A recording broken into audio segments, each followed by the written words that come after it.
Hello everyone, this is John. I warmly welcome you all to John's English academy. ఈ సెషన్లో మనం AP టెట్కి సంబంధించినటువంటి ఒక షిఫ్ట్కి సంబంధించినటువంటి క్వశ్చన్స్ని డిస్కస్ చేద్దాం. దీనికంటే ముందు ఆల్రెడీ మనం ఒక వీడియోలో కంప్లీట్గా ఒక షిఫ్ట్కి సంబంధించినటువంటి ఇంగ్లీష్ క్వశ్చన్స్ని ట్యాకిల్ చేసాం. అడిషనల్ ఇన్ఫర్మేషన్ కూడా తీసుకున్నాం ప్రతి ఆప్షన్ దగ్గర. ఎవరైతే ఆ క్లాస్ చూడలేదో ఆ క్లాస్ని చూడండి. ఎవరైతే ఈ రోజైనా సెషన్ని వింటున్నారో వీలైనంతగా మీరు జాగ్రత్తగా విని నోట్స్ని రెడీ చేసేసుకోండి.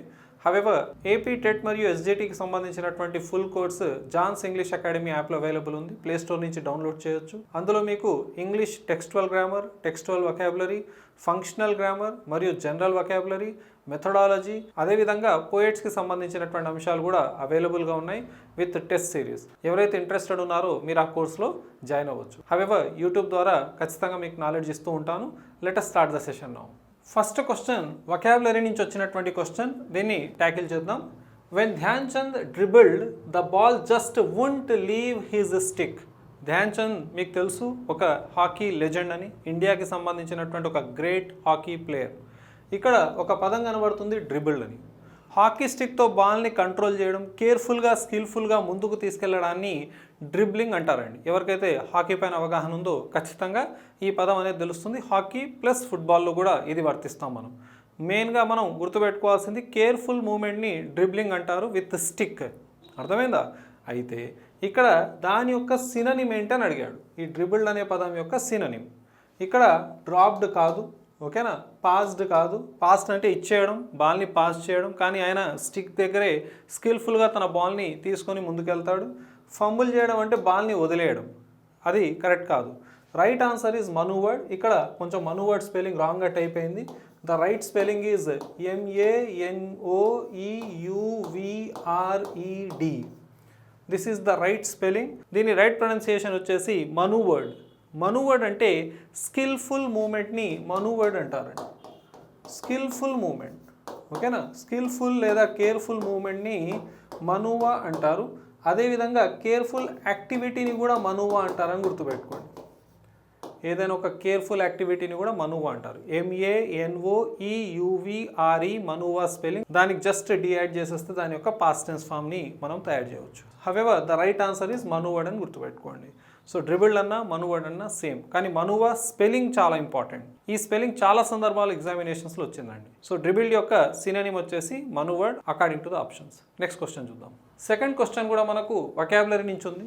గతంలో ఒక పదం ఇచ్చేసి దాని యొక్క యాంటోనిమ్ లేదా సినోనిమ్ని డైరెక్ట్గా అడిగేది, కానీ ఇప్పుడు వాక్య రూపంలో ఇచ్చి కాంటెక్స్చువల్ మీనింగ్ అడుగుతున్నాడు. ఆ ట్రెండ్ ఇప్పుడు నడుస్తుంది. నేను కూడా జాన్స్ ఇంగ్లీష్ గ్రామర్ బుక్ని అప్డేట్ చేస్తున్నాను. వెరీ షార్ట్లీ మనకు August 1st వీక్ 2026లో మన కొత్త బుక్ లాంచ్ అవుతుంది. అందులో మ్యాక్సిమం నేను ఏం చేశానంటే వొకాబులరీని కాంటెక్స్చువల్గా అప్డేట్ చేశాను. సో దట్ ఏంటంటే క్వశ్చన్ పేపర్లు ఎలా మనల్ని అడుగుతున్నాడు అలా అక్కడ పెట్టడం అనేది నా ఉద్దేశం. అందులో మీకు ఆంధ్రప్రదేశ్, తెలంగాణకు సంబంధించినటువంటి టెక్స్టువల్ వొకాబులరీ, గ్రామర్ కూడా యాడ్ చేసేసాను మన జాన్స్ ఇంగ్లీష్ గ్రామర్ బుక్లో. సో దట్ ఒక బుక్లో మీకు కాంప్రహెన్సివ్గా ఫంక్షనల్ ప్లస్ టెక్స్టువల్ గ్రామర్ ఉంటుంది.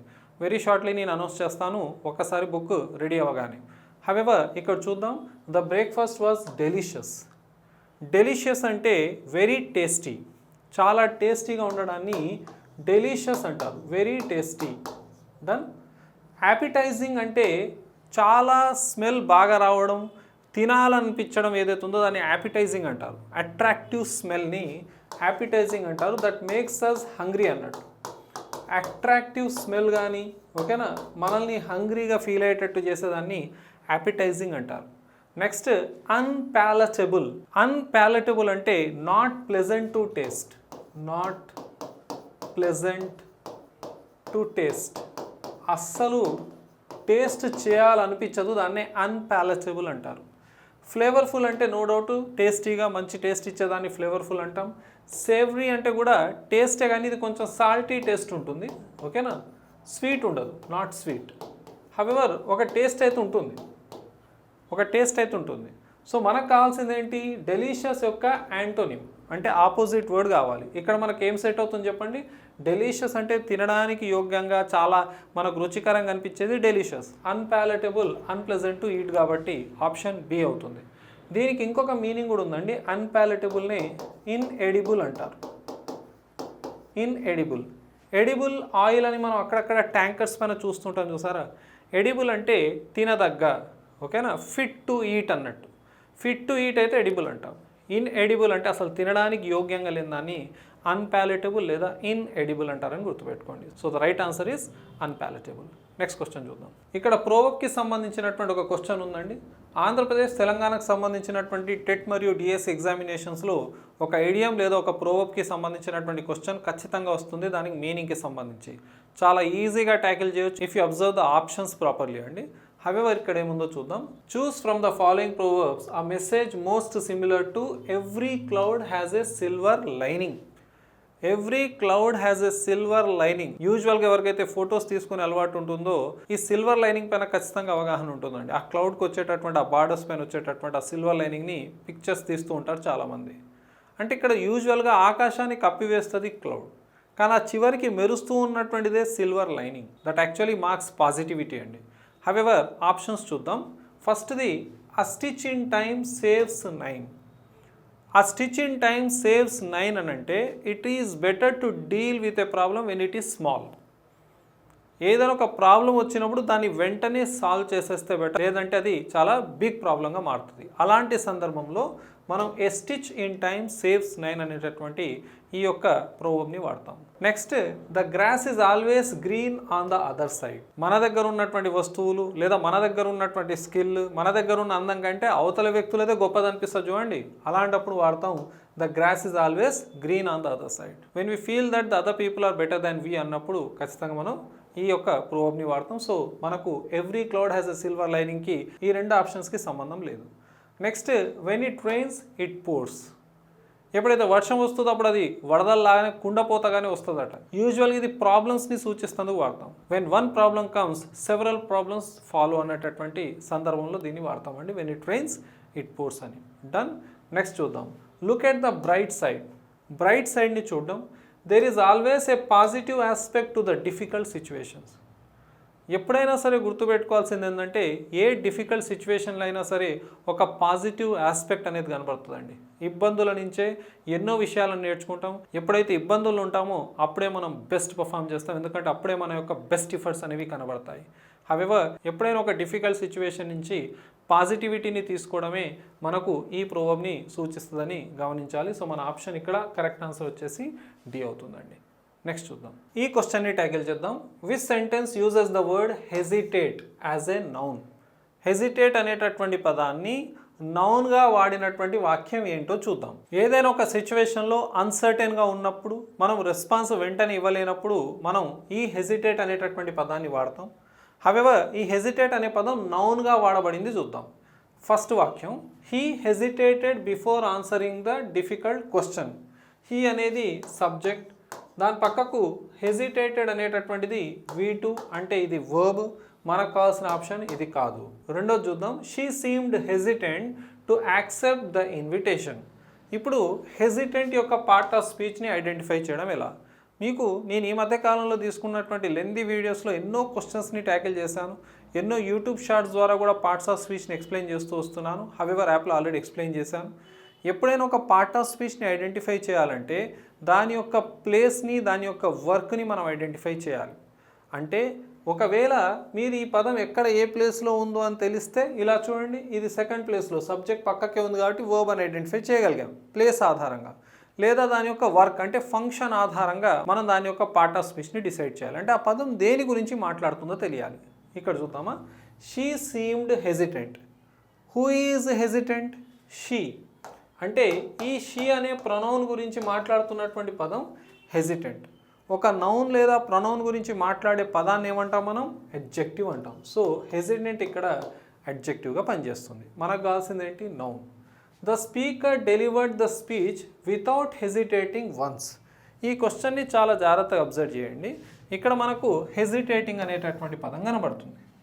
సార్ ఇది V4 కదా, అంటే నేను ఇది మెయిన్ వర్బ్గా భావిస్తానంటే కుదరదు. ఇక్కడ మీరు అబ్జర్వ్ చేయాలి, వితౌట్ అనేటటువంటి ప్రెపోజిషన్ ఉంది. ప్రతి సందర్భంలో మీకు ఒక విషయాన్ని నేర్పించాను నేను, ఒక బ్రహ్మాస్త్రం అని చెప్పాను. ప్రెపోజిషన్ తర్వాత వచ్చేదే ఆబ్జెక్ట్. అయితే ఇక్కడ మీరు అబ్జర్వ్ చేయాల్సింది ఏంటంటే ప్రెపోజిషన్ తర్వాత వచ్చినటువంటి హెజిటేటింగ్ అనేది ఇంగ్ ఫామ్లో ఉంది. అంటే ప్రెపోజిషన్ తర్వాత ఏమొస్తుంది? ఆబ్జెక్ట్ వస్తుంది. ఆబ్జెక్ట్ ప్లేస్లో ఏముండాలి, నౌను ప్రొనౌను ఉండాలి. దీన్ని మనం నౌన్ అనకుండా ఈ ఇంగ్ ఫామ్ని ఏమంటామంటే జెరండ్ అంటాం, విచ్ ఫంక్షన్స్ యాజ్ నౌన్. అదొక నౌన్గా పనిచేస్తుంది, అర్థమైందా? కాబట్టి దాన్ని హోల్డ్లో పెట్టి చూద్దాం. అది నౌన్ జెరండ్ లేదా దాన్ని వర్బల్ నౌన్ అని కూడా అంటాం. మనకు కావాల్సింది నౌనే, బట్ మిగతా ఆప్షన్స్ చూద్దాం ఒకసారి, ఇంకా బెటర్గా ఏమైనా ఉంటుందా. Her slight hesitation indicated she was unsure about the plan. Hesitation మీకు ఖచ్చితంగా కనబడుతున్నటువంటి నౌన్. TIONతో ఎండ్ అయ్యేటటువంటి పదాలు నౌన్స్ అవుతాయి. హెజిటేట్ అనే పదానికి మనం నౌన్ని తయారు చేయాలంటే హెజిటేషన్ లాగా తయారు చేయవచ్చు. సో మనకు ప్రాపర్గా నౌన్గా వాడబడ్డటువంటి పదం కనబడుతుంది కాబట్టి మనం ఆప్షన్ Dని ఆన్సర్గా చేయాలి. అది gerund, no doubt that functions as a noun, but basically that is a form of verb. దాన్నే నాన్ ఫైనైట్ వర్బ్ అని అంటాం. ఫంక్షన్స్ యాజ్ నౌన్, అర్థమైందా? దాని ఫంక్షన్ నౌన్గా పనిచేస్తుంది, కానీ ఒరిజినల్గా ఇక్కడ నౌన్ ఉంది కాబట్టి మనం ఆప్షన్ Dని ఆన్సర్గా చేయాలి. డన్. నెక్స్ట్ క్వశ్చన్ చూద్దాం. I'm sure she is loyal to the firm. ఆ సంస్థకు ఆమె చాలా లాయల్గా ఉందని నేను షూర్గా ఉన్నానని చెప్తున్నాం. Contradict the following statement using a correct prefix. Contradict అంటే ఆపోజిట్, అర్థమైందా? కంప్లీట్గా ఆపోజిట్గా ఈ వాక్యాన్ని మార్చండి. షీ ఈజ్ డాష్ అంటే ఇక్కడేమో షీ ఈజ్ లాయల్ అని ఉంది. ఇప్పుడు దానికి కంప్లీట్గా యాంటోనిమ్ రాయాలి, కాంట్రాడిక్ట్ చేయాలి, అర్థమైందా? అంటే దానికి ఆపోజిట్ రాయాలి. షీ ఈజ్ బ్లాంక్ ఇచ్చేస్తాడు. షీ ఈజ్ ప్రో లాయలా కాదు, ఇలాంటి పదం లేదు. సూడో లాయల్ లేదు, డిస్లాయల్ ఉంది, ఓవర్ లాయల్ లేదు. సో మన కరెక్ట్ ఆన్సర్ వచ్చేసి ఆప్షన్ C అవుతుంది. లాయల్కి ఆపోజిట్ వర్డ్ డిస్లాయల్ అనేటటువంటి ప్రిఫిక్స్ని పెట్టాం. ప్రిఫిక్స్ అనేది ఒక బేస్ వర్డ్ ముందున్నటువంటి అక్షరాల సముదాయమే కాబట్టి ఆ పదంలో మనకు డిస్ అనేటటువంటి ప్రిఫిక్స్ కనబడుతుంది. So disloyal is the right opposite to loyal అని గుర్తుపెట్టుకోండి. నెక్స్ట్ క్వశ్చన్ చూద్దాం. ఫిగర్స్ ఆఫ్ స్పీచ్ నుంచి ఒక క్వశ్చన్ రావడం జరిగింది. యాప్లో మీకు ఎలాబరేటెడ్గా అన్ని ఫిగర్స్ ఆఫ్ స్పీచ్ నేర్పించాను. చాలా ఈజీగా మనం దీన్ని ట్యాకిల్ చేయొచ్చు if you know the meaning of it.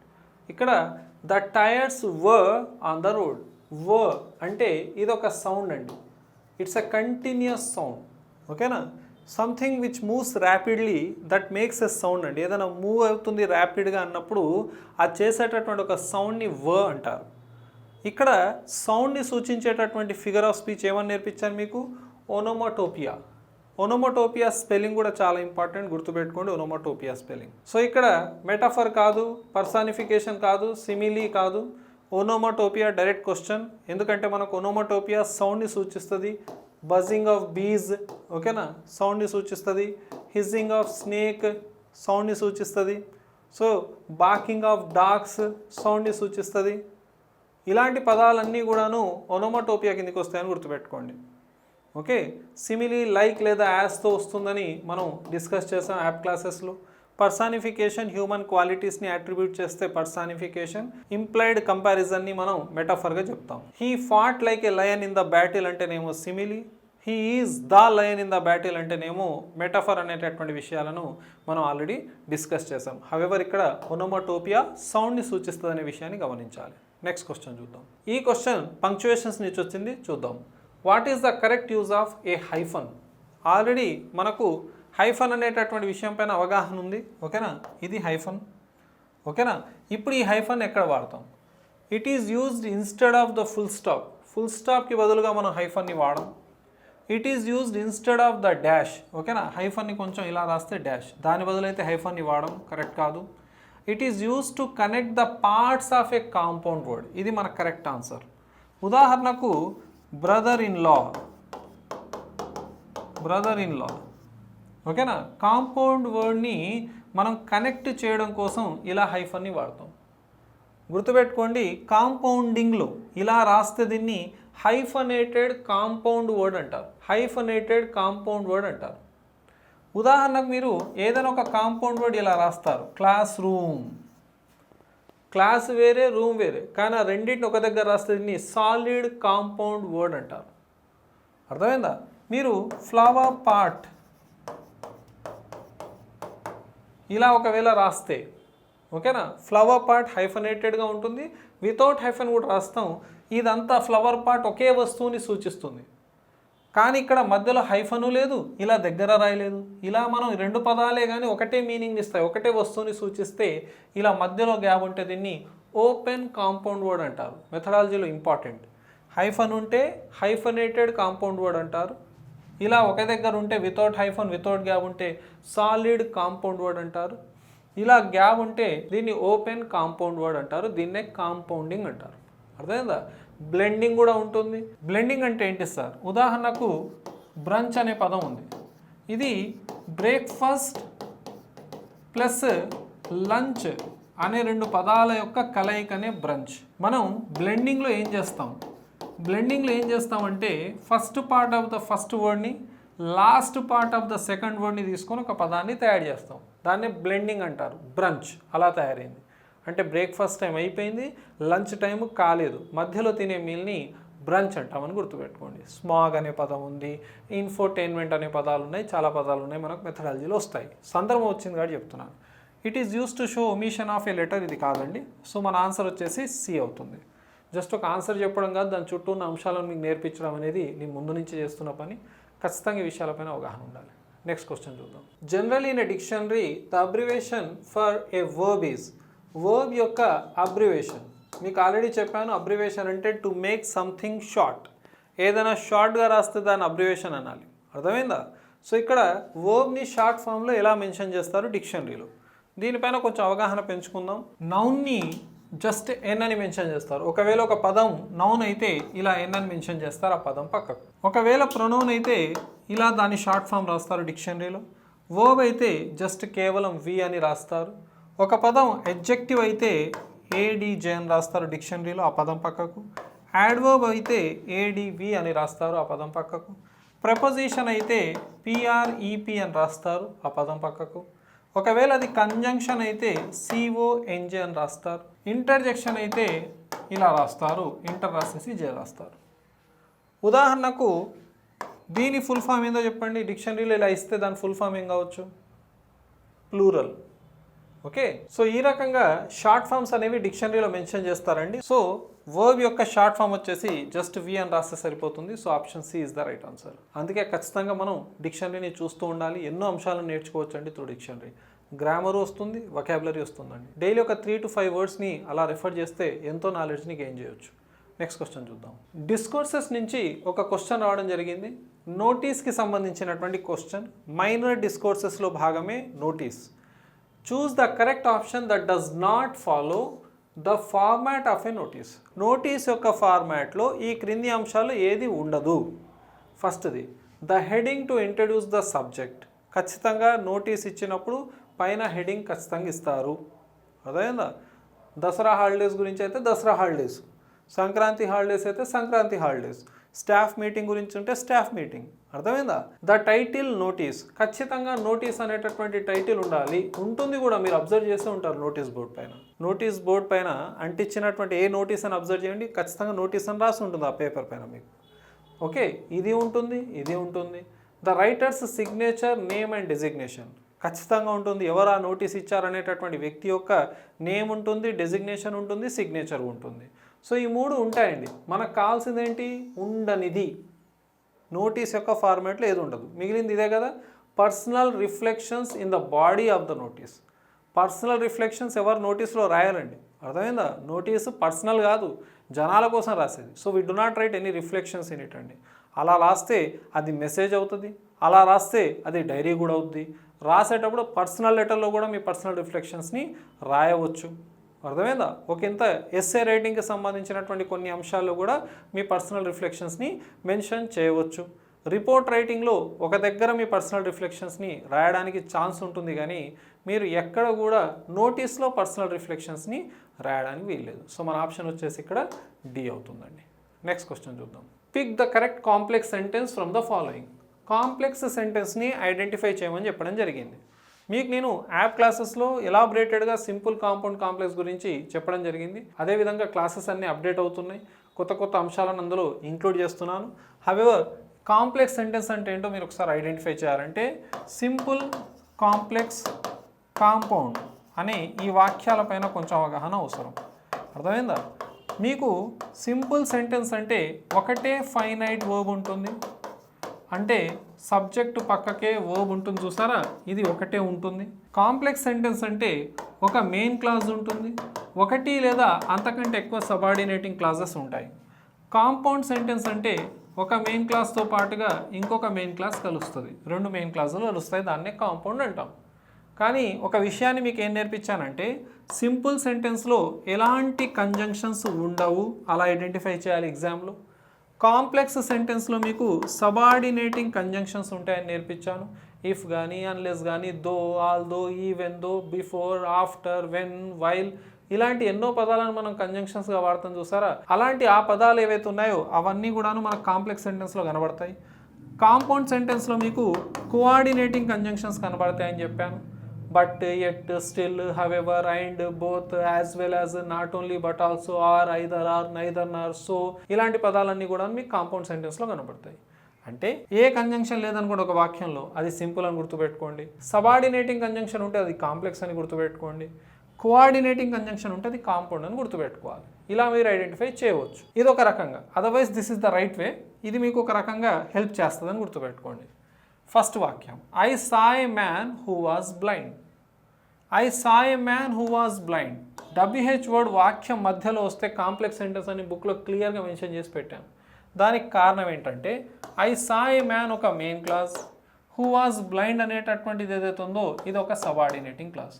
ఒక మెయిన్ క్లాస్ ఒక సబార్డినేటింగ్ క్లాస్ కలిస్తే అది కాంప్లెక్స్ అవుతుంది. ఆన్సర్ దొరికింది. మిగతా ఆప్షన్స్ చూద్దాం.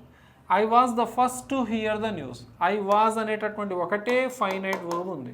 సార్ ఇక్కడ కూడా ఉంది కదా సార్, ఇది నాన్ ఫైనైట్ అని మీకు ఆల్రెడీ నేర్పించాను. 2+V1 ఇన్ఫినిటివ్ అంటారని. సో ఇది సింపుల్ సెంటెన్స్. డన్. ఫస్ట్ వాక్యం ఏమో కాంప్లెక్స్ సెంటెన్స్, మనకు కావాల్సినటువంటి complex. On being punished she wept. On being punished అనేటటువంటిది ఏదైతే ఉందో అది నాన్ ఫైనైట్ క్లాజ్ అవుతుంది. అర్థమైందా? షీ వెప్ట్ అనేది మెయిన్ క్లాజ్ అవుతుంది. సో దీన్ని మనం ఒక రకంగా చూస్తే ఇది ఏ వాక్యం అంటే ఏం చెప్పాలి మీరు? సింపుల్ సెంటెన్స్ అని చెప్పాలి. ఎందుకు? ఒకటే ఫైనైట్ వర్బ్ ఉంది వెప్ట్ అని. వీప్ అంటే ఏడవడం, దాని V2 V3లు వెప్ట్లు అవుతాయి. సో ఆన్ బీయింగ్ పనిష్లో మనకు ఎక్కడ ఫైనైట్ వర్బ్ లేదు, ఇవన్నీ నాన్ ఫైనైట్సే. సో అదొకటి ఫైనైట్. ఎలా గుర్తుపెట్టాలి సార్ అంటే సబ్జెక్టు పక్కకున్న వర్బే ఫైనైట్. ఇక్కడెక్కడ సబ్జెక్టు లేదు, ఇక్కడ సబ్జెక్ట్ ఉంది, వర్బ్ ఉంది, ఒక వర్బే ఉంది, అదే సింపుల్ సెంటెన్స్. ఇంకో విషయం, ఇందులో ఏమైనా కంజంక్షన్స్ ఉన్నాయో చూసుకోండి, లేదు. ఇందులో నా కంజంక్షన్ ఉందా చూసుకోండి, లేదు. అందుకే సింపుల్ అయినాయి. He escaped many times but was finally caught. మీకు ఇక్కడ ఏం కనబడుతుంది? బట్ అనేటటువంటి కోఆర్డినేటింగ్ కంజంక్షన్ కనబడుతుంది. కాబట్టి ఈ వాక్యం ఏంటి? Compound sentence. సో మనకు కావాల్సింది ఏంటి? కాంప్లెక్స్. సో కాంప్లెక్స్ ఎక్కడ ఉంది? ఫస్ట్ వాక్యంలోనే ఉంది. I saw A man who was blind. ఇలా మీరు సింపుల్ కాంపౌండ్ కాంప్లెక్స్ని ఐడెంటిఫై చేయాలి. ఒకసారి మళ్ళీ రివైండ్ చేసి క్వశ్చన్ని జాగ్రత్తగా వినండి, మీకు కొంచెం నాలెడ్జ్ ఖచ్చితంగా వస్తుంది సింపుల్ కాంపౌండ్ కాంప్లెక్స్ పైన. నెక్స్ట్ చూద్దాం. Choose the sentence with the correct verb form. Correct verb ఫామ్తో ఉన్నటువంటి సెంటెన్స్ని ఐడెంటిఫై చేయాలి. Are your brother at home. Are your బ్రదరా? ఆర్ యువర్ బ్రదర్ కాదు కదా, ఈజ్ యువర్ బ్రదర్. యువర్ అని కనబడగానే మనం ఎక్కడ కూడా టెంప్ట్ అయ్యి రాంగ్ ఆన్సర్ పెట్టకూడదు. యువర్ తర్వాత వచ్చినటువంటి నౌన్లు సింగులరా ప్లూరలా చూసుకొని ఆ నౌన్ ఆధారంగానే మనం వర్బ్ని రాయాలి. యువర్ బ్రదర్ ఈజ్ సింగులర్, అందుకే అక్కడ ఈజ్ ఉండాలి. ఓకే, ఈ విషయాన్ని ఆల్రెడీ మీకు యూట్యూబ్ షార్ట్స్ ద్వారా ఈ మధ్యనే చాలా సందర్భాల్లో ఎక్స్ప్లెయిన్ చేశాను. Next, Mayuri have 2 sister. Mayuri ఏకవచనం కాబట్టి హ్యావ్ కాదు, హ్యాజ్ రావాలి. మనకు కావాల్సింది ఏంటి? కరెక్ట్ వర్బ్ ఫామ్ ఉన్న సెంటెన్స్ కావాలి. రెండు రాంగే ఉన్నాయి. Okay, do your father has a car. ఎంత రాంగ్ ఉందండి ఈ క్వశ్చన్ చూసుకోండి ఒకసారి. Your father is singular. So సింగులర్కి రావాల్సింది ఏంటి? Does. Next, does your father. ఇంతటితో అయిపోలేదు, మీరు ఇంకో విషయం అబ్జర్వ్ చేయండి. హ్యాజ్ ఉంది ఇక్కడ. డూ, డజ్, డిడ్ వాడినప్పుడు హ్యాజ్ రాదు. అర్థమైందా? హ్యావే వస్తుంది. మళ్ళీ చెప్తున్నా, జాగ్రత్త వినండి. డూ, డజ్, డిడ్ వాడినప్పుడు హ్యాజ్ రాదు, హ్యావ్ వస్తుంది. సో ఇక్కడ does your father have a car? Question mark. So ఇది కూడా రాంగే. ఇది నోట్ డౌన్ చేసుకోండి. Does your father have a car. Do, does, did వచ్చినప్పుడు హ్యాజ్ రాదు, హ్యావ్ వస్తుంది. Does your father have a car చూసుకోండి. Does your father have a car రాసిన ఆన్సర్ ఉంది చూసుకోండి. ఇక్కడ option D is your right answer. డస్ వచ్చింది కదా, ఇక్కడ మనకు హ్యావ్ రావాలి, హ్యాజ్ రాదు. సో ఇది టెన్సెస్ పైన అవగాహన ఉంటే ఈజీగా మీరు ఆన్సర్ చేయొచ్చండి. నెక్స్ట్ క్వశ్చన్ చూద్దాం. Identify the part of speech for the underline word. Parts of speech కాదు, పార్ట్ ఆఫ్ స్పీచ్ అని ఉండాలి, ఒకటే పదం కదా. Identify the part of speech అట అండర్లైన్ వర్డ్కి. ఇక్కడ అండర్లైన్ చేసలేదు సార్ అంటే నేను చేసేస్తాను మీకోసం. Teja has enough GK to succeed in the test. Enough GK. GK అంటే జనరల్ నాలెడ్జ్, ఓకేనా. ఇప్పుడు దీన్ని మొత్తం రాద్దాం. ఇనఫ్ జనరల్ నాలెడ్జ్ అని రాసిన. ఇనఫ్ జనరల్ నాలెడ్జ్లో నాలెడ్జ్ అనేది ఒక అబ్స్ట్రాక్ట్ నౌన్. దాన్ని డిఫైన్ చేయడం కోసం రెండు అడ్జెక్టివ్స్ ఉన్నాయి. ఇనఫ్ అనేటటువంటిది, జనరల్ అనేటటువంటి రెండు అడ్జెక్టివ్స్ ఉన్నాయి. సో ఒక నౌన్ని డిఫైన్ చేయడం కోసం రెండు అడ్జెక్టివ్స్ పనిచేస్తున్నాయి. ఈ విషయాన్ని మీరు గమనించాలి. మీలో కొంతమందికి డౌట్ వస్తుంది ఇప్పుడు, ఏమని, సార్ ఒక అడ్జెక్టివ్ని డిఫైన్ చేసే పదం యాడ్వర్బ్ కూడా కావచ్చు కదా సార్. నిజంగానే అది యాడ్వర్బ్ కావాలంటే ఒక విషయం గుర్తుపెట్టుకోండి, ఆ అడ్జెక్టివ్ తర్వాత నౌన్ ఉండదు, అప్పుడది యాడ్వర్బ్ అని గమనించాలి. మళ్ళీ చెప్తున్నాను, ఇలా మీరు ఒక పదం అడ్జెక్టివ్ కంటే ముందున్న పదం అడ్జెక్టివ్ కాదు యాడ్వర్బ్ కూడా కావచ్చేమో, ఎందుకంటే ఒక అడ్జెక్టివ్ని డిఫైన్ చేసే పదం యాడ్వర్బ్ కూడా కావచ్చు కదా అని నాలెడ్జ్ ఉంటుంది. సార్ నాకేం తెలియదు సార్, ఏం తెలియకుంటే నేను ఏం చెప్పానో అదే మీ మైండ్కి ఎక్కుద్ది, అది అదృష్టం. అదేందా కొంచెం ఏదైనా నాలెడ్జ్ ఉందనుకోండి ఏమవుతుందంటే కొంచెం క్లాష్ వస్తుంది. ఆ క్లాష్ని దూరం చేయడం ఒక టీచర్గా నా పని, అర్థమైందా. అందుకే యాక్సెప్టెన్స్ ఇస్ వెరీ ఇంపార్టెంట్. మీరు ఈ విషయాన్ని జాగ్రత్త వినండి. ఏమనంటే ఒక అడ్జెక్టివ్ ముందున్నటువంటి పదం యాడ్వర్బ్ కావచ్చు కదా అని డౌట్ వస్తుంది. నిజంగానే అది యాడ్వర్బ్ కావాలంటే ఈ నౌన్ ఉండదు, కేవలం అడ్జెక్టివ్ యాడ్వర్బ్సే కనబడతాయి మీకు. అలా మీరు గుర్తుపెట్టుకోండి. ఇక్కడ నౌన్ ఉందంటే దీని ముందు 7 కాదు 8 అడ్జెక్టివ్స్ కూడా ఉండొచ్చు. సో ఈ ఇనఫ్ అనేటటువంటిది అడ్జెక్టివ్గా పనిచేస్తుంది ఈ వాక్యంలో. డన్. అంటే మన దగ్గర ఉన్న నాలెడ్జ్ మన బలంగా మారాలి, ఎక్కడ కూడా బలహీనతగా మారకూడదండి. ఆ నాలెడ్జ్ని మనం ప్రాపర్గా వాడాలని గుర్తుపెట్టుకోండి. ఎక్కడైనా మీకు అడిషనల్ నాలెడ్జ్ ఉంటే మేక్ ఇట్ అన్ అసెట్ అండి, దాన్ని ఒక అసెట్గా భావించాలి, అసెట్గానే దాన్ని ముందుకు తీసుకెళ్ళాలి. ఏదైనా చిన్న కరెక్షన్స్ ఉన్నాయనుకోండి చేసేసుకోవాలి. ఖచ్చితంగా ఇది నాకు వర్తిస్తుందండి. నేను ఎప్పుడు నా ఆఫ్లైన్ క్లాసెస్లో నా స్టూడెంట్స్కి చెప్తూ ఉంటాను, ఐఎమ్ ఆల్వేస్ అ స్టూడెంట్. నేను ఎప్పుడూ నేర్చుకుంటూనే ఉంటాను. ఎక్కడ ఈగో ఫీలింగ్ అక్కర్లేదండి, అర్థమైందా. మీరు ఇంకొక 20 సంవత్సరాల తర్వాత నా యూట్యూబ్ క్లాస్ విన్నా లేదా ఆఫ్లైన్లో నా క్లాసెస్ విన్నా నేను ఆ రోజు కూడా ఇదే మాట చెప్తానండి, ఐఎమ్ స్టిల్ అ లర్నర్. ఎప్పుడు అంత వచ్చు అనేటటువంటి ఫీలింగ్లు ఉండకూడదండి, అది మనల్ని ఎదగనివ్వదని గుర్తుపెట్టుకోవాలి. హవెవర్ ఇక్కడ మన ఆన్సర్ వచ్చేసి అడ్జెక్టివ్ అవుతుంది. నెక్స్ట్ క్వశ్చన్ చూద్దాం. Complete the sentence with the correct use of the articles. Articles లేకుండా క్వశ్చన్ పేపర్ ఉండదండి. అండ్ బేసిక్ క్వశ్చన్స్ అడుగుతున్నాడు ఈ మధ్యకాలంలో. మీరు అబ్జర్వ్ చేయండి, ఆర్టికల్స్ క్వశ్చన్ ట్యాగ్స్ నుంచి చాలా ఈజీ క్వశ్చన్స్ వస్తున్నాయి కదా, నెగ్లెక్ట్ చేయలేం. ఖచ్చితంగా రైట్ ఆన్సర్ చేయాలి. I met dash European with dash uniform. చాలా ఈజీ క్వశ్చన్, మీకు గుర్తుందా.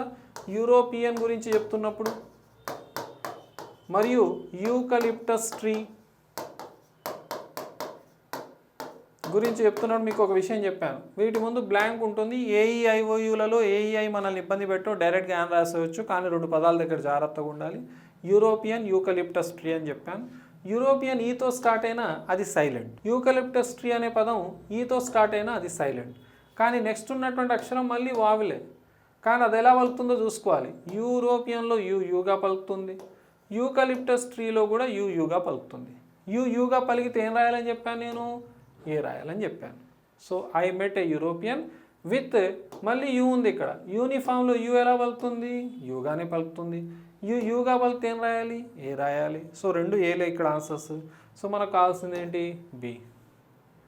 I met a European with a uniform. So ఇది మన కరెక్ట్ ఆన్సర్ అవుతుంది. నెక్స్ట్ క్వశ్చన్ చూద్దాం. Choose the option with the correct preposition. Correct preposition ఉన్నటువంటి వాక్యాన్ని ఐడెంటిఫై చేయాలి. I will work dash 8 this evening. నేను ఈరోజు 8 o'clock వరకు పనిచేస్తాను. ఇక్కడ అంటిల్, టు, బిట్వీన్, ఇన్ ఉంది. ఇన్ అసలే రాదు, ఎందుకంటే యూజువల్గా ఏం నేర్చుకున్నామంటే ఒక పర్టికులర్ టైంని మెన్షన్ చేస్తే మనం ఎట్ రాయాలి. ఇలా ఆప్షన్స్ చూసినా మనకు ఎట్ కనబడట్లేదు, మీనింగ్ కూడా సెట్ కాదు, వదిలేద్దాం. బిట్వీన్ రాయాలి అంటే అది ఖచ్చితంగా అండ్తో కాంబినేషన్లో వస్తుంది. ఎలా, ఉదాహరణకు I will work between 8 PM and 10 PM. మీకు నేర్పించాను ఈ విషయం ఆల్రెడీ. బిట్వీన్తో అండ్ కాంబినేషన్లో వస్తుందని. ఇక్కడ మెన్షన్ చేసింది ఓన్లీ 8, ఇంకా అండ్ పెట్టేసి ఏం లేదు కాబట్టి మనకు బిట్వీన్ రాదు. సార్ నేను ఇక్కడ యూజువల్గా చాలా సందర్భాల్లో 2 పెట్టేస్తాం సార్, ఇలా మర్చిపోయి I will work between 8 PM to 10 PM అని పెడుతూ ఉంటాం సార్. అంటే మీరు 2 పెట్టాలంటే ఫ్రమ్ ఉండాలి. అంటే ఇక్కడ ఫ్రమ్ 9 PM to 10 PM పెట్టాలి. బిట్వీన్ వస్తే మాత్రం ఇన్ పెట్టాలి. హవెవర్ మనకు బిట్వీన్ రాదు, ఇన్ రాదు.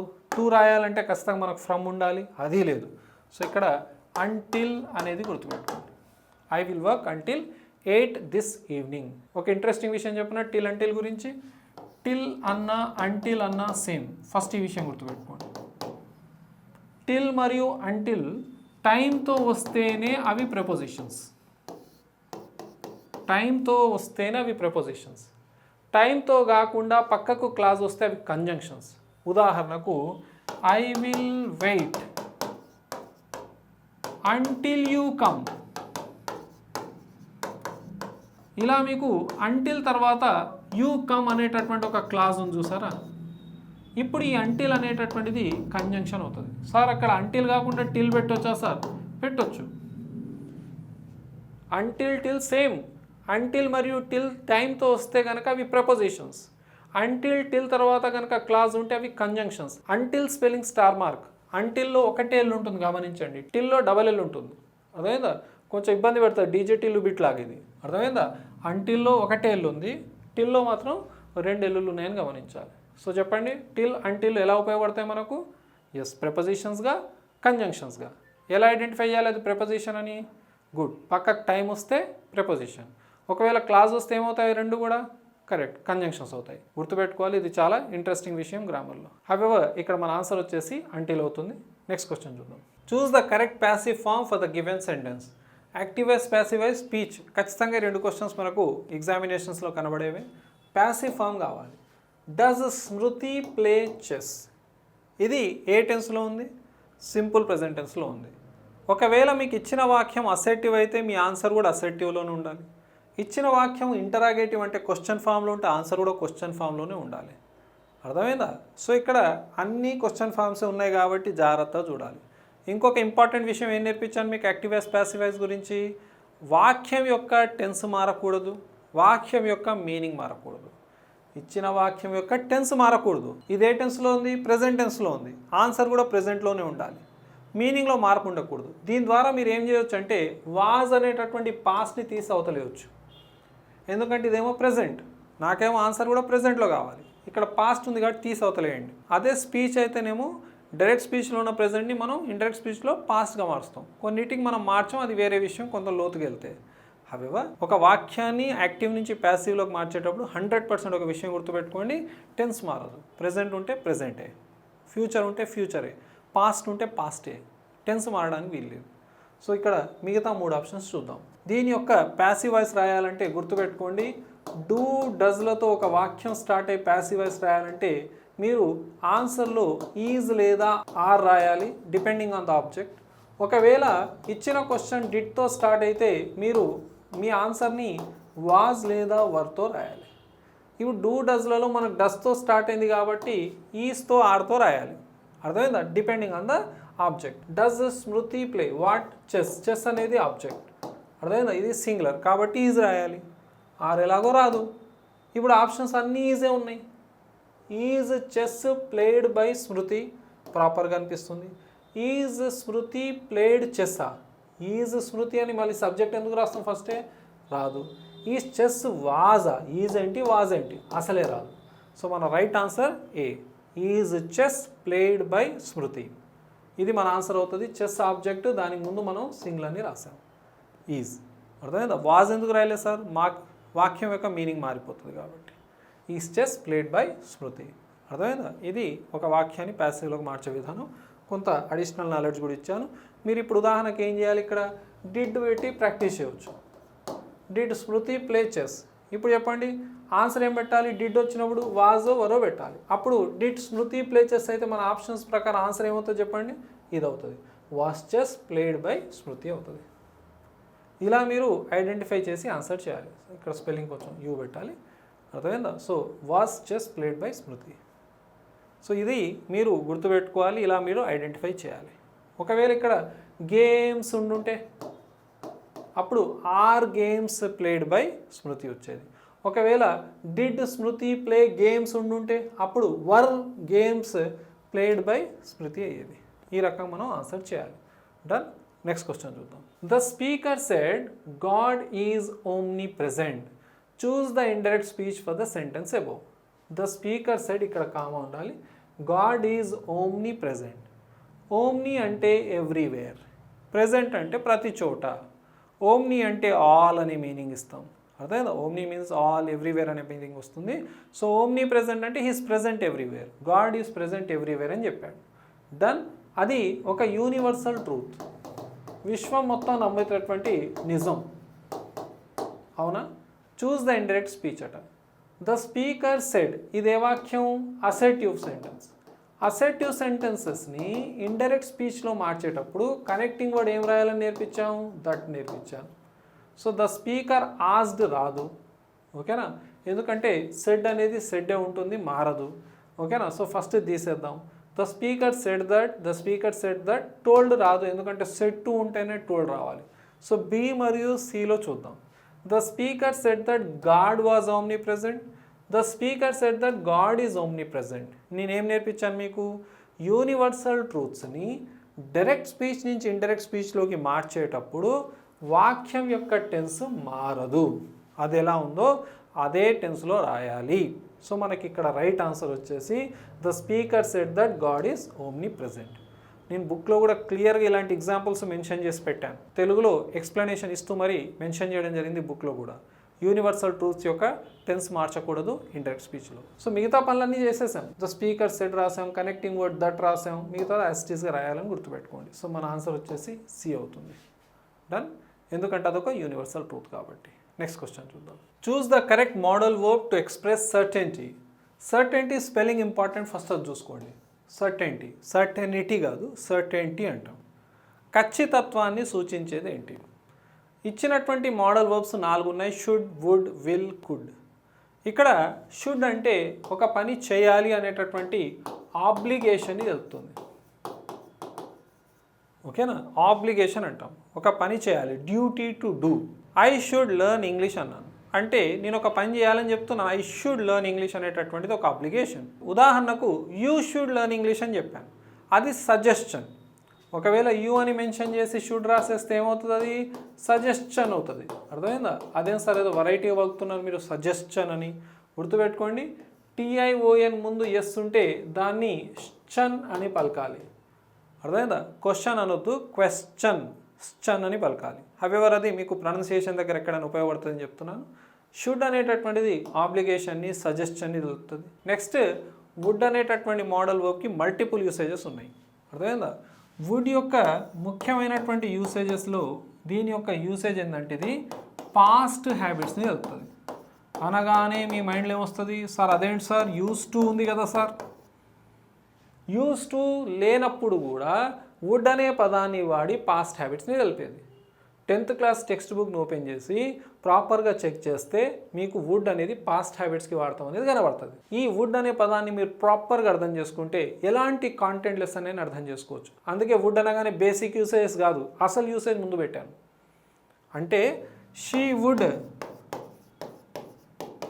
Walk 5 miles. She would walk 5 miles అనేటటువంటి ఈ వాక్యం మీకు ఎక్కడైనా కనబడితే దీని మీనింగ్ ఏంటంటే she use to walk 5 miles అనేటటువంటి విషయాన్ని గమనించాలి. సార్ మనసు ఒప్పుకోవట్లేదు సార్, మనసును జంపుకొని గుర్తుపెట్టుకోవాల్సిన అవసరం వచ్చేసింది. అర్థమైందా? నాకు కూడా చాలా సందర్భాల్లో మనసు ఒప్పుకోదు, అర్థమైందా? కానీ భాష మనది కాదు, ఎలా ఉందో అలా నేర్చుకోవడమే మన పని. నేను అలా మనసు చంపుకొని ఇంగ్లీష్ని నేర్చుకున్నాను, ఈరోజు మీ అందరికీ నేర్పించగలుగుతున్నాను, ఎన్నో కుటుంబాలను సెట్ చేయగలిగాను. గుర్తుపెట్టుకోవాల్సింది యాక్సెప్టెన్స్. అర్థమైందా? So she would walk 5 miles used to అనేటటువంటి మీనింగ్ని ఇస్తుంది. ఉదాహరణకు నేను ఒక వాక్యాన్ని రాస్తా, వుడ్ దేని తెలుతుందో చెప్పండి. Would you like to have tea? చెప్పండి, would you like to have tea దేని తెలుపుతుంది? ఇది ఆఫర్ని తెలుపుతుంది. వుడ్ అనేది ఆఫర్ని కూడా తెలుపుతుంది. అర్థమైందా? ఇంకొక వాక్యం రాస్తాను, మీనింగ్ చెప్పండి చూద్దాం. ఇక్కడ రాద్దామా? I would like to have tea.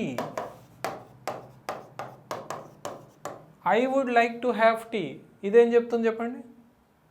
ఇది విష్ని తెలుపుతుంది. అదే వుడ్ వాక్య రూపం మార్చేసి ఇచ్చాను చూడండి.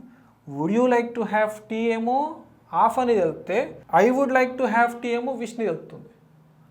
అర్థమైందా? అంటే వుడ్ యొక్క యూసేజెస్. సార్ వుడ్ రిక్వెస్ట్ కూడా వాడతామట కదా సార్? అవును వాడతాం. Would you mind giving me your mobile?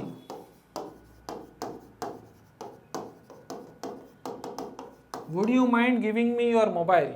అర్థమైందా? మీరు ఏమనుకోకుండా మొబైల్ ఇస్తారా? Would you mind giving me your mobile? ప్రాణం అడగండి ఇస్తాం కానీ మొబైల్ అడగొద్దు sir. Would you mind giving me your mobile? అర్థమైందా? అంటే ఈ వుడ్ యూ మైండ్ తర్వాత ఒక జెరండ్ వాడతాము. ఇది రిక్వెస్ట్ని తెలిపేటటువంటి స్ట్రక్చర్. వుడ్ యొక్క యూసేజెస్ చాలా ఉన్నాయండి.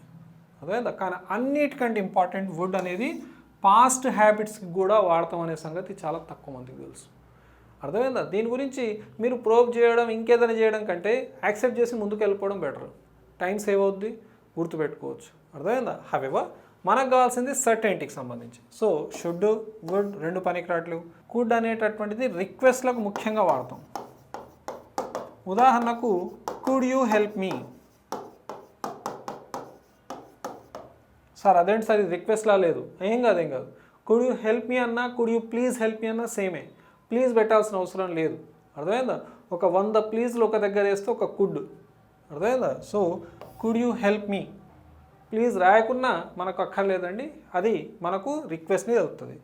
ఉదాహరణకు మీరు పాస్ట్ అబిలిటీని కూడా సూచిస్తేందుకు కుడ్ని వాడవచ్చు. ఎలా? I could lift 100 kgs. I could lift 100 kgs అంటే నేను గతంలో 100 kgs మోసేవాడిని. అర్థమైందా? ఇప్పుడు మోయట్లేదని అర్థం. అర్థమైందా? ఇప్పుడు అంత అబిలిటీ లేదని అర్థం. సో ఇలా మీరు పాస్ట్ అబిలిటీని కానీ రిక్వెస్ట్ని తెలపడం కోసం కుడ్ వాడాలి. మన ఆన్సర్ వచ్చేసి విల్. సార్ విల్ ఫ్యూచరిటీనే సూచిస్తుంది అనుకున్నాను సార్. లేదండి. ఒకవేళ మీరు ఐ తర్వాత కానీ వి తర్వాత కానీ విల్ని రాస్తే అది సర్టెనిటీని తెలుపుతుంది. షల్ రాస్తే సర్టెనిటీని సూచించదు. I will take the class అనేది సర్టెనిటీని సూచిస్తుంది. I shall take the class సర్టెనిటీని సూచించదు. We will attend the classes సర్టెనిటీని సూచిస్తుంది. We shall attend the classes సర్టెనిటీని సూచించదు. ఒకవేళ షల్ అనేటటువంటిది మిగతా సబ్జెక్ట్స్కి వాడితే సర్టెనిటీని సూచిస్తుంది. He shall attend the classes. ఇలా రాస్తే మీరు సర్టెనిటీని సూచించవచ్చు. ఎక్కడ పడితే అక్కడ హీ, షీ, ఇట్ మరియు ఏకవచనాలకు షల్ పెట్టుకొని తిరగకండి. దాని మీనింగ్ అది చెప్తున్నాను, మోడల్ వర్బ్గా వాడబడ్డం. ఎక్కడైనా కనబడితే ఓహో ఇది సర్టెనిటీని సూచించడం కోసం వాడుతున్నామని. సో విల్ అనేటటువంటిది సర్టెనిటీని సూచించడానికి వాడతాం. ఆన్సర్ చెప్పడం క్షణాల్లో పనండి. కానీ ఇక్కడ ఎంత నాలెడ్జ్ తీసుకున్నాడు చూసారా, ఇది ఖచ్చితంగా మీకు రేపన్నాడు ఏదో ఒక కాంపిటేటివ్ ఎగ్జామినేషన్లో ఉపయోగపడాలి. తద్వారా ఒక్క హాఫ్ మార్క్ మీ లైఫ్ని మార్చేస్తే అంతకు మించిన ఆనందం ఏమి ఉండదండి. అప్పుడు ఈ క్లాస్కి ఒక సార్థకత, నిజంగా నా టీచింగ్కి ఒక బహుమానం అనేది అనుకుంటాను నేను. నెక్స్ట్ క్వశ్చన్ చూద్దాం. Identify the correctly spelled word. కొంచెం ఈ క్వశ్చన్ టైపింగ్ రాంగ్ అయిపోయిందండి. మీరు ఇక్కడ ఈ ఆప్షన్స్ని అబ్జర్వ్ చేయనక్కర్లేదు, జస్ట్ దీన్ని అబ్జర్వ్ చేయండి. ఎంబెజల్మెంట్ స్పెల్లింగ్ EMBEZZLEMENT. ఎంబెజల్మెంట్ అంటే ఫైనాన్షియల్ క్రైమ్, ఫైనాన్షియల్ ఫ్రాడ్ని మనం ఎంబెజల్మెంట్ అంటారని గుర్తుపెట్టుకోండి. So the right spelling is this అండి. మిగతా ఆప్షన్స్ని పట్టించుకోకండి ఈ క్వశ్చన్లో. నెక్స్ట్ చూద్దాం. One of the following is the term for a place where people meet especially by prior arrangement. అంటే జనాలు ముందే అరేంజ్ చేసుకొని, ముందే ప్రయర్గా ప్లాన్ చేసుకొని కలిసేటటువంటి దాన్ని ఏమంటారు, ఆ ప్లేస్ని ఏమంటారని మెన్షన్ చేయడం జరిగింది. ఓకేనా? One of the following is the term for a place where people meet especially by prior arrangement. ఇక్కడ ఫోరం అంటే ఇట్స్ ఎ మీటింగ్ ప్లేస్ అండి. అంటే జనాలు జనరల్గా వెళ్ళి అక్కడ కలుస్తారు, మాట్లాడుకుంటారు. ఆ meeting place where people discuss.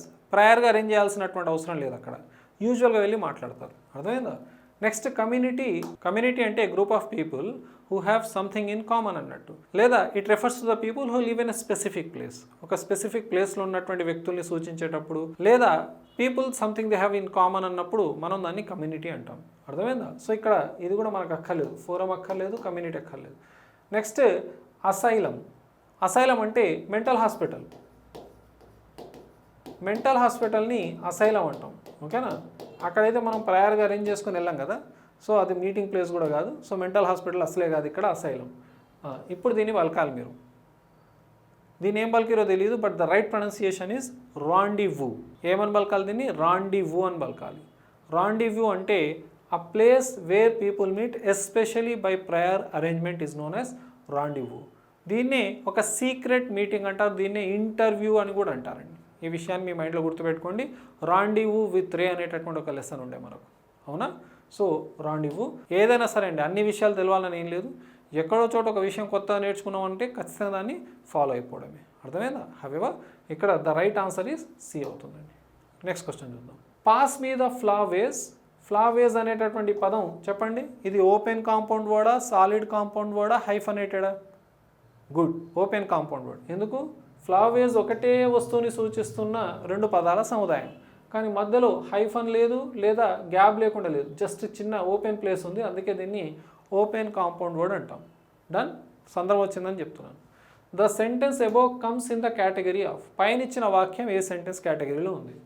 Pass మీద ఫ్లావేజ్ అన్నప్పుడు పాస్ అనేది V1. మీకు గుర్తుందా? ఏదైనా ఒక వాక్యం ప్లీజ్, V1, డోంట్ మరియు లెట్తో స్టార్ట్ అయితే ఆ వాక్యాలను ఏమంటారని చెప్పాను నేను మీకు? ఇంపరేటివ్ సెంటెన్సెస్ అవుతాయని చెప్పాను. Imperative sentences. Please, V1, don't, లెట్తో స్టార్ట్ అయ్యే వాక్యాలను ఇంపరేటివ్ సెంటెన్సెస్ అంటారు. సో మనకు డిక్లరేటివ్ అంటే సబ్జెక్ట్ ఉండాలి, ఆ తర్వాత వర్బ్ ఉండాలి, చివరికి ఫుల్ స్టాప్ ఉండాలి.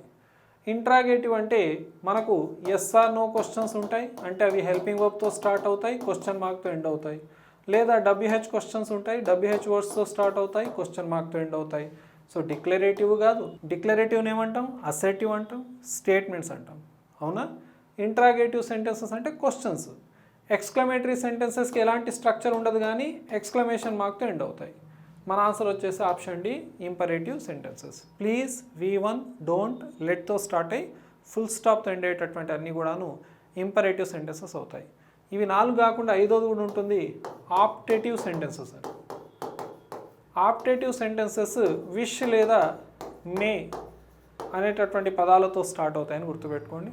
అర్థమైందా? So wish you a happy new year, ఇదేమవుతుందంటే ఆప్టేటివ్ సెంటెన్స్ అవుతుంది. మే గాడ్ బ్లెస్ యూ ఏమవుతుందంటే ఆప్టేటివ్ సెంటెన్స్ అవుతుంది. విషెస్ని, ప్రేయర్స్ని తెలపడం కోసం ఆప్టేటివ్ సెంటెన్సెస్ని వాడతామని గుర్తుపెట్టుకోవాలి.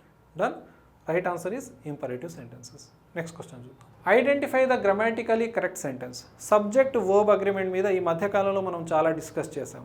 మీకు గుర్తుందా? Neither, Nar, neither of, either ఆర్ల గురించి చాలా మాట్లాడడం గత వీడియోలో. ఈ మధ్యకాలంలోనే గత 1 మంత్లో నేను అప్లోడ్ చేసిన ఎన్నో వీడియోస్లో ఇవి రిపీటెడ్గా వచ్చినటువంటి అంశాలు. ఎవరైతే ఈరోజే క్లాస్ వింటున్నారో జాగ్రత్త వినండి. నైదర్ ఆఫ్ మై డాటర్స్ అనేది అన్నిట్లో కామన్గా ఉంది, చూసుకోండి. నైదర్ ఆఫ్ మై డాటర్స్ అన్నిట్లో కామన్గా ఉంది. డన్. ఇప్పుడు మనకు కావాల్సింది ఏంటంటే ఈ పక్కకు ఉన్నటువంటి వర్బ్ని ఐడెంటిఫై చేయడం. మీకు ఏం నేర్పించాను నేను అంటే, నైదర్, నారేమో కంజంక్షన్స్, అదే నైదర్ ఆఫ్ అనేటటువంటిది కనబడితే ఆ నైదర్ అనేది ఏమని నేర్పించాను మీకు? ప్రొనౌన్. అర్థమైందా? Distributive pronoun. నైదర్ ఆఫ్ రాసిర్రా అంటే ఖచ్చితంగా అక్కడ ప్లూరల్ నౌన్ ఉంటుంది, దాని పక్కకు ఖచ్చితంగా ఏముంటుంది? ప్లూరల్ నౌన్ ఉంటుంది. ఇలా ప్లూరల్ నౌన్. కానీ వర్బ్ మాత్రం సింగులర్ ఉండాలి, సింగులర్ వర్బ్ ఉండాలని నేర్పించాను. నైదర్ ఆఫ్లో నైదర్ అనేది ప్రొనౌన్. అర్థమైందా? టెన్సెస్కి సంబంధించి 100 ఇంపార్టెంట్ క్వశ్చన్స్ ఏవైతే నేను ఆల్రెడీ అప్లోడ్ చేశానో, మీరు ఆ క్లాస్ వినండి, ఇలాంటి డౌట్స్ అన్నీ క్లారిఫై అయిపోతాయి మీకు. అర్థమైందా? జస్ట్ మీరు సెర్చ్ చేయండి, మీకు దొరుకుతుంది చూడండి ఛానల్లో ఆ క్లాస్. ఏది 100 important questions, most expected questions for all competitive examinations. అందులో ఈ విషయాలు చాలా చెప్పాను నేను మీకు. నైదర్ అనేది ప్రొనౌన్, ఆఫ్ అనేది ప్రిపోజిషన్, దాని పక్కకు ఉన్నటువంటిది ఆబ్జెక్ట్, అది ప్లూరల్ ఉంటుంది. వర్బ్ మాత్రం సింగులర్ ఉండాలి, ఎందుకంటే నైదర్ కానీ ఐదర్ కానీ సింగులరే కాబట్టి ఇక్కడ లుక్ అనేది మనకు V1 చివరన ఎస్ లేదా ఈఎస్ ఉండాలి కాబట్టి ఇది అక్కర్లేదు. ఆర్ ప్లూరల్ అక్కర్లేదు, హ్యావ్ ప్లూరల్ అక్కర్లేదు. లుక్స్ అనేటటువంటి V1 చివరన ఎస్ ఉందంటే అది సింగులర్ని సూచిస్తుంది కాబట్టి right answer is option D అవుతుంది. Neither of my daughters looks like me అనేది దాని యొక్క కరెక్ట్ ఆన్సర్. ముఖ్యంగా గుర్తుపెట్టుకోవాల్సింది ఏంటి? నైదర్ ఆఫ్ తర్వాత ప్లూరల్ నౌన్ ఉండాలి, అది మర్చిపోదు మళ్ళీ. ఆ తర్వాత వర్బ్ మాత్రం సింగులర్ ఉండాలి. ఇంకో ఇంట్రెస్టింగ్ విషయం ఏం నేర్పించాను మీకు? నైదర్ వస్తే ఒక వాక్యంలో నాట్ రాదు, ఎందుకంటే నైదర్ ఆల్రెడీ నెగిటివ్ మీనింగ్ ఇస్తుంది కాబట్టి. నైదర్ వస్తే నాట్ రాదు అని గుర్తుపెట్టుకోండి. నెక్స్ట్ క్వశ్చన్ చూద్దాం. Identify the subordinate clause in the given sentence. మనకు సబార్డినేట్ క్లాస్ కావాలి. సబార్డినేట్ క్లాస్ కావాలంటే మనకు కావాల్సింది subordinating conjunction. Subordinating conjunction identify చేస్తే మనకు ఈజీ అయిపోద్ది. A guest is unwelcome when he stays too long. A guest is unwelcome అనేది main clause, when he stays too long అనేది సబార్డినేటింగ్ క్లాజ్. చాలా సింపుల్గా ఐడెంటిఫై చేయగలుగుతాం. వెన్ కానీ, వైల్ కానీ, బిఫోర్ కానీ, ఆఫ్టర్ కానీ క్లాజెస్తో వస్తే అవి సబార్డినేటింగ్ క్లాజెస్ అవుతాయి, అవి సబార్డినేటింగ్ కంజంక్షన్స్ కూడా అవుతాయి. అర్థమైందా? చాలా విషయాలు నేర్చుకోవడానికి ఉందండి. సార్ నేను వెన్ యాడ్వర్బ్ అని విన్నాను సార్, ఇంట్రాగేటివ్ యాడ్వర్బ్. అర్థమైందా? When will you come, when అనేది ఇంట్రాగేటివ్ యాడ్వర్బ్. ఇక్కడ క్వశ్చన్ చేయట్లేం, క్లాజ్ రూపంలో వాడడం. ఈ విషయాన్ని గమనించాలి. చాలా విషయాలు ఉన్నాయి, ఒకటే పదం మల్టిపుల్ పార్ట్ ఆఫ్ స్పీచ్గా పనిచేస్తుందని. However when he stays too long మనకు కావాల్సినటువంటి సబార్డినేటింగ్ క్లాజ్ ఆన్సర్ ఇక్కడే ఉంది. ఏ గెస్ట్ ఈజ్ అన్వెల్కమ్ అనేది మెయిన్ క్లాజ్, మనకు కావాల్సిన సబార్డినేటింగ్ క్లాజ్ ఆప్షన్ ఏలో ఉంది. హీ స్టేస్ టూ లాంగ్ అనేటటువంటిది సగం ఇవ్వడానికి వీల్లేదు, వెన్తో ఖచ్చితంగా ఇవ్వాలి, ఇది అక్కర్లేదు. ఏ గెస్ట్ స్టేస్ అనేది అక్కర్లేదు, మనకు కావాల్సిన ఆప్షన్ ఏలో ఉందని గుర్తుపెట్టుకోండి. ఎప్పుడైనా గుర్తుపెట్టుకోండి, సబార్డినేటింగ్ క్లాజ్ అంటే ఆ సబార్డినేటింగ్ కంజంక్షన్తో కలుపుకొని ఉండాలి. చాలామందికి డౌట్ ఉంటుంది, అర్థమైందా? మొత్తం దీన్ని కలుపుకున్న తర్వాతే అది సబార్డినేటింగ్ క్లాజ్ అవుద్ది. నెక్స్ట్ క్వశ్చన్ చూద్దాం. ఇప్పుడు మెథడాలజీకి సంబంధించినటువంటి క్వశ్చన్స్ చూద్దాం. దీనికంటే ముందు 2 క్వశ్చన్స్ ఏవైతే ఉన్నాయో కొంత సరిగా టైప్ కాలేదండి. అవి 2 కూడాను ప్యాసేజ్కి సంబంధించినవి, పూర్తిగా టైప్ కాలేదు ఆ 2 కూడా. So need not worry, me grammar మొత్తం కవర్ అయిపోయింది. ఓన్లీ ఆ 2 కాంప్రహెన్షన్ ప్యాసేజెస్, ఒక కాంప్రహెన్షన్ ప్యాసేజ్, ఒక పోమ్కి సంబంధించినటువంటి డైరెక్ట్ క్వశ్చన్స్ ఉన్నాయి. మీరు చదివితే ఆన్సర్ వస్తుంది అండి. అవేవా ఇప్పుడు మనం మెథడాలజీకి సంబంధించినటువంటి క్వశ్చన్ చూద్దాం. Some linguist call English bulldozer because. ఇంగ్లీష్ని బుల్డోజర్ లాంగ్వేజ్ అంటారు అనే విషయాన్ని యాప్ క్లాసెస్లో ఫస్ట్ క్లాస్లోనే చెప్పాను మీకు నేను. Why it is called bulldozer language? Because it has been the cause of the death of many minor languages. ఎన్నో మైనర్ లాంగ్వేజెస్ని ఇది తొక్కేసింది కాబట్టి, ఎన్నో మైనర్ లాంగ్వేజెస్ చావుకి ఇది కారణం ఏంటంటే ఇంగ్లీష్ వల్ల చాలా లాంగ్వేజెస్ అంతరించిపోయాయండి. చిన్న చిన్న లాంగ్వేజెస్ అన్నీ అంతరించిపోయాయి ఇంగ్లీష్ వల్ల. అందుకే దీన్ని బుల్డోజర్ లాంగ్వేజ్ అంటారని గుర్తుపెట్టుకోండి. It is a language of opportunities, వాస్తవమే, కానీ బుల్డోజర్ అన్నదానికి దీనికి సంబంధం లేదు. It is an international language, వాస్తవమే, కానీ బుల్డోజర్ అన్నదానికి దీనికి సంబంధం లేదు. It has been the cause of the death of many minor languages. This is the right answer. It is very difficult to learn. అంత డిఫికల్ట్ ఏం కాదండి. సో మనకు కావాల్సిన ఆప్షన్ సిలో ఉందండి. చాలా ఈజీ క్వశ్చన్, ఈజీగా ఆన్సర్ చేయొచ్చు. డన్. నెక్స్ట్ క్వశ్చన్ చూద్దాం. Who gave the statement we have 2 ears and only 1 tongue in order that we may here more and speak less. మనకు 2 చెవులు ఉన్నాయి, అదేవిధంగా ఒక టంగ్ ఉంది. దాని అర్థం ఏంటంటే 2 చెవులను ఎక్కువ వాడాలి, అంటే మనం ఎక్కువ లిస్నింగ్ చేయాలి, తక్కువ మాట్లాడాలి. We speak less because we have 1 tongue. 2 చెవులు ఉన్నాయి కాబట్టి ఎక్కువ వినాలట, ఒక టంగే ఉంది కాబట్టి తక్కువ మాట్లాడాలట అనేటటువంటి స్టేట్మెంట్ ఇచ్చింది ఎవరు? Mary Underwood.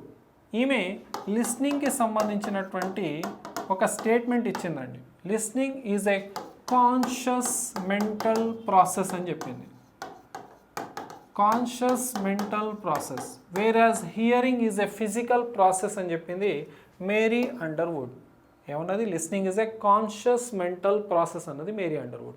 ఆ స్టేట్మెంట్కి ఈమెకి సంబంధం లేదు. Next Brown. బ్రౌన్ అంటే జేమ్స్ బ్రౌన్. జేమ్స్ బ్రౌన్ మరియు రాల్ఫ్ నికోల్స్ వీళ్ళిద్దరిని ఫాదర్స్ ఆఫ్ లిస్నింగ్ అంటారు. Fathers of listening.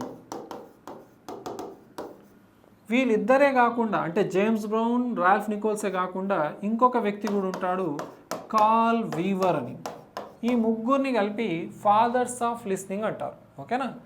అంటే ఆ స్టేట్మెంట్కి వీళ్ళకి సంబంధం లేదు, ఈ వ్యక్తికి ఆ స్టేట్మెంట్కి సంబంధం ఉంది. He is a Greek philosopher అండి. అర్థమైందా? ఈయన పేరు డయోజీనియస్ లార్టియస్ అనేటటువంటి పేరు. ఈ డయోజీనియస్ లార్టియస్ అనేటటువంటి గ్రీక్ ఫిలాసఫర్ ఆయన ఈ స్టేట్మెంట్ ఇచ్చాడు. We have 2 ears and 1 tongue. That means we should here more and speak less అనేటటువంటి స్టేట్మెంట్ ఇచ్చాడు. ఈ విషయాన్ని గుర్తుపెట్టుకోవాలి. అంటే ఈ ముగ్గురు వ్యక్తుల పైన అవగాహన ఉన్నా ఆడ్ వన్ అవుట్ కింద దీన్ని ఆన్సర్ చేయొచ్చు, బట్ నేర్చుకోవడం కరెక్ట్. నెక్స్ట్ క్వశ్చన్ చూద్దాం. The following are the features of grammar translation method except. ఈ క్రింద ఇచ్చినటువంటివి గ్రామర్ ట్రాన్స్లేషన్ మెథడ్ యొక్క ఏంటవట? ఫీచర్స్ అట, కానీ ఒక్కటి కాదు, ఎక్సెప్ట్. గ్రామర్ ట్రాన్స్లేషన్ మెథడ్నే మనం షార్ట్ ఫామ్లో GTM అంటాం. దీనికి ఎన్నో పేర్లు ఉన్నాయి. క్లాసికల్ మెథడ్ అంటాం, దీన్ని ద ఓల్డెస్ట్ మెథడ్ అంటాం, ట్రెడిషనల్ మెథడ్ అంటాం, దీన్నే జర్మానిక్ మెథడ్ అని కూడా అంటాం. జర్మనీలో పుట్టింది కాబట్టి జర్మానిక్ అంటాం. జేవి మైడింగర్ అనేటటువంటి వ్యక్తి దీన్ని తీసుకొచ్చాడు కాబట్టి ఆయన జర్మనీకి చెందిన వ్యక్తి కాబట్టి జర్మానిక్ మెథడ్ అంటాం. 1840s నుంచి 1940s మధ్యలో యూరోపియన్ లాంగ్వేజెస్ని టీచ్ చేయడం కోసం వాడబడ్డటువంటి మెథడే గ్రామర్ ట్రాన్స్లేషన్ మెథడ్ అని గుర్తుపెట్టుకోవాలి. అదేవిధంగా క్లాసికల్ హ్యూమనిజం అనేటటువంటి కరికులం థియోరీ ద్వారా పుట్టినటువంటి మెథడే గ్రామర్ ట్రాన్స్లేషన్ మెథడ్ అని గుర్తుపెట్టుకోవాలి. ఏ థియోరీ? క్లాసికల్ హ్యూమనిజం నుంచి. గ్రామర్ ట్రాన్స్లేషన్ మెథడ్ యొక్క యూనిట్ వచ్చేసి వర్డ్ అని గుర్తుపెట్టుకోండి. అర్థమైందా? ఇక్కడ grammar translation method grammar plus translation యొక్క కాంబినేషన్ అని గుర్తుపెట్టుకోండి. అంటే గ్రామరు ఉంటుంది, ట్రాన్స్లేషన్ ఉంటుంది. ట్రాన్స్లేషన్ ఎక్కడి నుంచి ఎక్కడ సార్? మదర్ టంగ్ అనేటటువంటిది డామినేట్ చేస్తుంది టీచింగ్ ఆఫ్ ఇంగ్లీష్ని. Excessive use of mother tongue ఉంటుంది. ఇందులో మనకు ఎక్కువగా రైటింగ్కి ఇంపార్టెన్స్ ఉంటుంది, రీడింగ్ రైటింగ్కి, బట్ రైటింగ్కి ఎక్కువ ఇంపార్టెన్స్ ఉంటుందని గమనించాలి. ఈ విషయాలు మీ మైండ్లో ఉండాలి. ఇందులో మనకు రాట్ మెమరైజేషన్ కూడా ఉంటుందని గమనించండి. హవెవర్ ఫస్ట్ ఆప్షన్ చూద్దాం. Learning language through grammar. Grammar translation method grammar ద్వారా భాషను నేర్చుకుంటాం, కరెక్టే. యూజింగ్ మదర్ టంగ్, అవును మదర్ టంగ్ని యూజ్ చేస్తాం. అవాయిడింగ్ రాట్ మెమరైజేషన్, అవాయిడ్ చేయమండి. అర్థమైందా? There is rote memorization. Next option translation of sentences ఉంటుందండి. ట్రాన్స్లేషన్ ఆఫ్ సెంటెన్సెస్ ఉంటుంది. ఏముండదు? ఇది ఉండదు. సో మనకు కావాల్సింది ఎక్సెప్ట్ అన్నాడు కాబట్టి అవాయిడింగ్ రాట్ మెమరైజేషన్ అనేది ఉండాలి ఇక్కడ రైట్ ఆన్సర్గా. ఎందుకు అనంటే మనం అవాయిడ్ చేయం, రాట్ మెమరైజేషన్ ఉంటుంది కాబట్టి. మరి ఏ మెథడ్లో లాంగ్వేజ్ త్రూ అప్లికేషన్ నేర్చుకోవాలని చెప్పింది? లాంగ్వేజ్ త్రూ మెమరైజేషన్ కాదు, language through application. Language through memorisation ఏమో జీటీఎం, లాంగ్వేజ్ త్రూ అప్లికేషన్ చెప్పిన మెథడ్ డైరెక్ట్ మెథడ్. దీని తర్వాత దీనికి రియాక్షన్గా వచ్చినటువంటి మెథడ్. హవెవర్ దీని ఆన్సర్ వచ్చేసి ఆప్షన్ సి అండి. నెక్స్ట్ క్వశ్చన్ చూద్దాం. Transcription is a useful task to develop. Transcription అనేది ఒక యూస్ఫుల్ టాస్క్ అట. What is transcription? According to methodology transcription is an activity. What is transcription? Transcription అంటే copying from black board. Black board పైన ఏం రాసిందో దాన్ని copy చేయడమే transcription అంటారు. ఈ ట్రాన్స్క్రిప్షన్ అనేటటువంటిది కంట్రోల్డ్ కాంపోజిషన్లో వాడతారు ఎక్కువగా. కాంపోజిషన్ అనేది 3 రకాలు: కంట్రోల్డ్ అని, గైడెడ్ అని, మరియు ఫ్రీ అని. 3 రకాల కాంపోజిషన్స్ ఉంటాయి. అసలు కాంపోజిషన్ అంటే ఏంటి సార్? కాంపోజిషన్ అంటే any written work is known as composition. Sir నేను ఎక్కడో ఓరల్ కాంపోజిషన్ కూడా విన్నాను సార్. ఓరల్ కాంపోజిషన్ తర్వాతే రిటర్న్ కాంపోజిషన్ ఉంటుంది. రాసే ముందు దాని గురించి మాట్లాడడమే ఓరల్ కాంపోజిషన్. కానీ మెథడాలజీలో కాంపోజిషన్ అనే పదం వస్తే రైటింగ్కి ఆపాదించాలి. గుర్తుంటుంది కదా? ట్రాన్స్క్రిప్షన్ అనేది కంట్రోల్డ్ కాంపోజిషన్లో భాగం, కాపీయింగ్ ఫ్రమ్ బ్లాక్ బోర్డ్. మిగతావి సందర్భం వచ్చినప్పుడు మనం మాట్లాడదాం. మీరు ఇక్కడ అబ్జర్వ్ చేయాల్సింది ట్రాన్స్క్రిప్షన్ దేనికి సంబంధించింది? కాంపోజిషన్ అంటేనే రైటింగ్కి సంబంధించింది. కాపీయింగ్ ఫ్రమ్ బ్లాక్ బోర్డ్ అంటే బోర్డ్ పైన ఉన్నదాన్ని చూసేసి రాస్తున్నాం. అర్థమైందా? సో ఏదైనా రాయడానికే సంబంధించింది కాబట్టి మన ఆన్సర్ వచ్చేసి రైటింగ్ స్కిల్ అవుతుందని గమనించాలి. డన్.